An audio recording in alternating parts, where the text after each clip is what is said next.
নাটক সমাজের কথা বলে, নাটক বাস্তব জীবনকে তুলে ধরে। বৃহস্পতিবার গিরিশ মঞ্চে হয়ে গেল কলকাতা প্লেমেকার্সের নাটক ধৃতিমান। নির্দেশনা করেছেন রাম মুখার্জি। এ নিয়ে কী বললেন উনি এবং নাট্যদলের সদস্যরা, আসুন শুনে নি।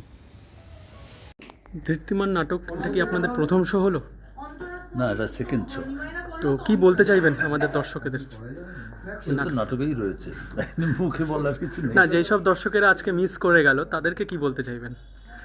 না, এরকম অনেক নাটকই মিস করে, অনেক সময়ের ব্যাপারে অনেক রকম প্রবলেম। মানুষের তো প্রচুর প্রবলেমের ভিত্তিতে যুক্ত হয় সব কিছু।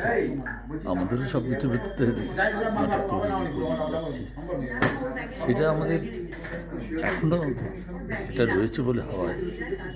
সেই রকম অনেক দর্শকই বা আমিও অনেক নাটক দেখতে পাই না এখানে, তবু তো ভালো একটু লোকজন এসেছিল। মানে গিরিশ মঞ্চে এত লোক হয় না, একাডেমিতে হয়, গিরিশ মঞ্চে হয় না। সেখানে এটা এখনকার দিনে নাটকে এই প্রজন্মের দর্শকদের কিরকম সাড় পাচ্ছেন? না, এখনকার দর্শক শুধু না, দলেও ওই ইয়াং জেনারেশনকে খুব একটা পাওয়া যাচ্ছে না। হয়তো তারা টিভির জন্য যাচ্ছে বা অন্য জন্য যাচ্ছে, বা প্র্যাকটিক্যালি বলতে গেলে ইকোনমির অবস্থা যা হয়েছে, মানুষের এই চাহিদাটা রয়েছে তো পয়সা। সে থিয়েটারে আমরা পয়সা দিতে পারি না, সেখানে ওগুলো তো পায়, সেদিকে যাচ্ছে। তাও দু একজন যে ছিটকে আসছে, সেটাই একটা দিক আর কি। নমস্কার, আমি ছত্রধর দাস, কলকাতা প্লেমেকার্স দলের একজন সদস্য। আমাদের এই নাটকটার নাম ধৃতিমান। নাটকটা মূলত একটা ফুটবল টিম এবং একজন ফুটবলার, তাকে মুখ্য বা তাকে কেন্দ্র করে নাটকটা আবর্তিত। যদিও শুধুমাত্র নাটকে ফুটবলটাই প্রধান হয়ে ওঠে না, দেখা যায় যে একটা ফুটবলারের যে তৈরি হয়ে ওঠা, তাকে কেন্দ্র করে বর্তমান সময়ের যে অনুষঙ্গ, সেগুলো সবই এই নাটকে ক্রমশ ভিড় করে আসে। এবং এই ফুটবলার হয়ে ওঠা এবং সে একটা অত্যন্ত হতদরিদ্র একটা পরিবার থেকে উঠে আসা, সেই রকম একজন, তাকে ফুটবলার হিসেবে গড়ে তোলার জন্যে দুটি মানুষ তারা সর্বতোভাবে চেষ্টা করেছিল তাকে ছোটোবেলা থেকে ধীরে ধীরে বড় করার। এবং এই ছোটোবেলা থেকে তাকে বড় করে তোলার মাঝখানের যে সময়টা, সেই সময়ের মধ্যে যে সামাজিক পট পরিবর্তন নানাভাবে ঘটে যাচ্ছে, এই সবটাকে কেন্দ্র করে নিয়ে এই নাটকের মূল চরিত্রের মধ্যে আবর্তিত হয়েছে। মূল চরিত্রগুলো ওই প্রেক্ষাপটকে নিয়ে আবর্তিত হয়েছে। এখানে শুধুমাত্র ফুটবলার বা তার জীবনটাকে বড় করা নয়, ওই ফুটবলারকে ফুটবলার করে তোলার জন্যে যে পার্সপেক্টিভ, যে অনুষঙ্গ, সেটাও এখানে খুব বৃহত্তর পরিমাপে ধরা পড়েছে। নাট্যকার তীর্থঙ্কর চন্দ এবং আমাদের নাটকের নির্দেশক প্রখ্যাত অভিনেতা রাম মুখোপাধ্যায়, আমরা চেষ্টা করেছি এই নাটকটাকে আজকের পরিপ্রেক্ষিতে একটা অত্যন্ত উপযোগী এবং সময়ানুগ একটা উপস্থাপনা হিসেবে তুলে ধরার জন্যে। আপনাদের আগামী পরিকল্পনা কী আছে দলের? আমরা অ্যাকচুয়ালি বিগত বেশ কয়েক বছর ধরেই এমন অভিনয়ের মধ্যে দিয়ে যাচ্ছি, যে অভিনয়গুলো সাধারণত আমাদের কলকাতা বা তার পার্শ্ববর্তী এলাকার যে সমস্ত নাট্যদল, তারা যে ঘরানায় নাটক করে, আমরা তার থেকে একটু আলাদা রকমভাবে নাটক করি। হয়তো আমাদের নাটকে সেই জৌলুস নেই, অনেক অর্থের ব্যবহার নেই। অর্থের ব্যবহার এই সেন্সে বলছি যে অর্থের ব্যবহার থাকলে জৌলুস বাড়ে, আমাদের সেটা নেই।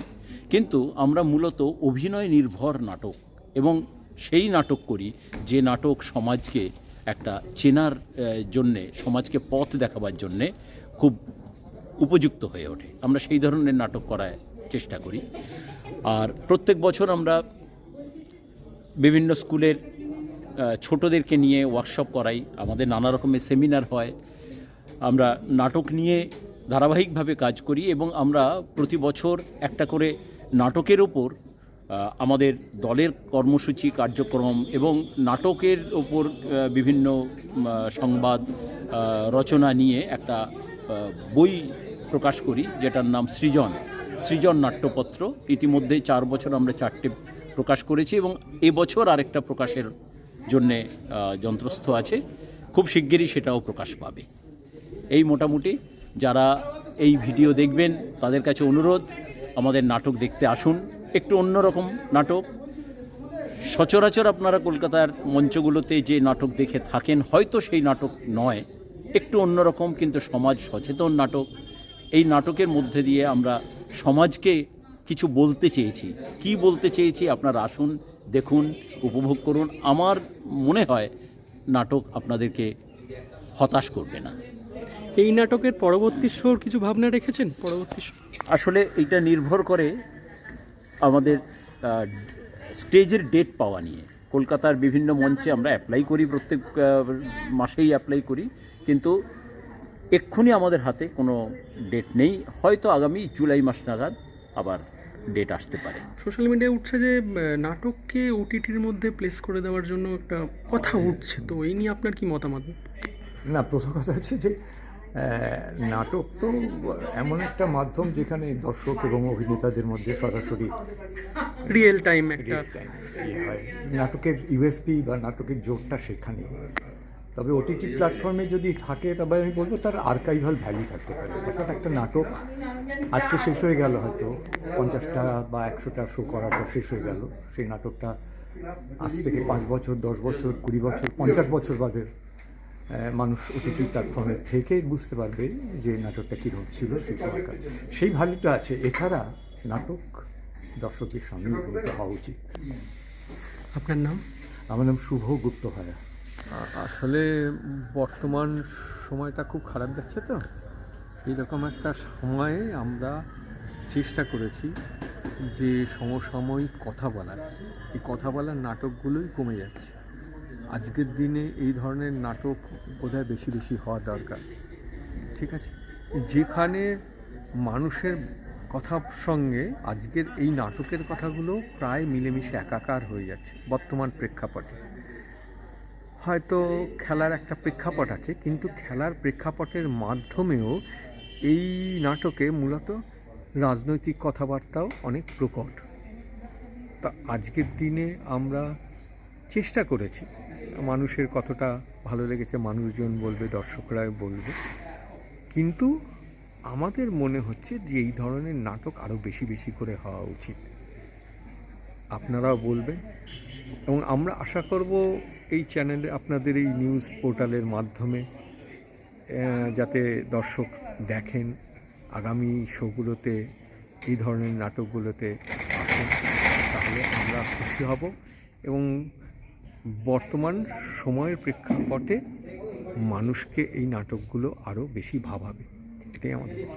আমার একটা প্রশ্ন আছে যে যে মানে ওটিটি বলুন বা অভিনয় বলুন, মানে সিনেমা বলুন, ওই যেই তো মানে যেভাবে ওটার প্রচার হয় ওইভাবে নাটকের প্রচার আমরা দেখতে পাই না, তো এই নিয়ে আপনার কি মতামত? যে এটা অ্যাকচুয়ালি কি, আমাদের একটা সময় রুদ্রদা খুব বলতো, রুদ্রপ্রসাদ সেনগুপ্ত খুবই বলতো, থিয়েটার হচ্ছে মাইনরিটি আর্ট।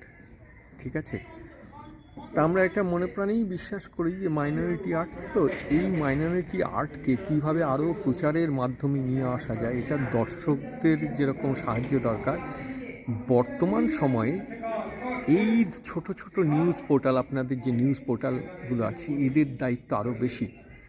তা আপনারা যত বেশি এই নিউজ পোর্টালে আমাদের এই সংবাদ, নাটকের সংবাদগুলো প্রচারিত করবেন, ততই বোধহয় আরও আমাদের এটা খুশি হব আমরা।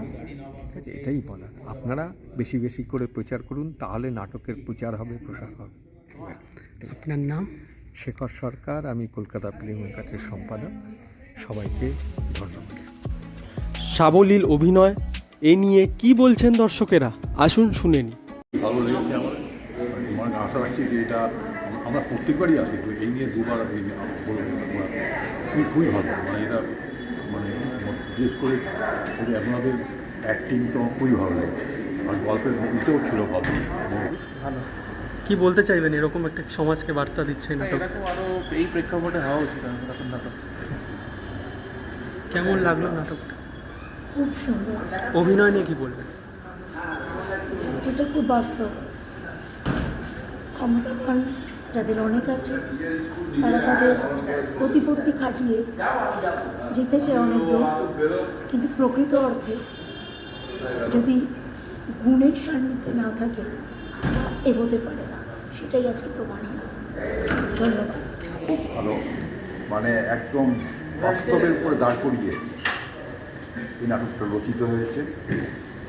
অভিনয় 100-100, একদম কোনো জায়গায় ফাঁকা নেই, ফাঁকফোকর নেই, প্রত্যেকের অভিনয় মন কেড়ে নিয়েছে। মঞ্চের আবহ নিয়ে কি বলবেন? আবহ, আলো?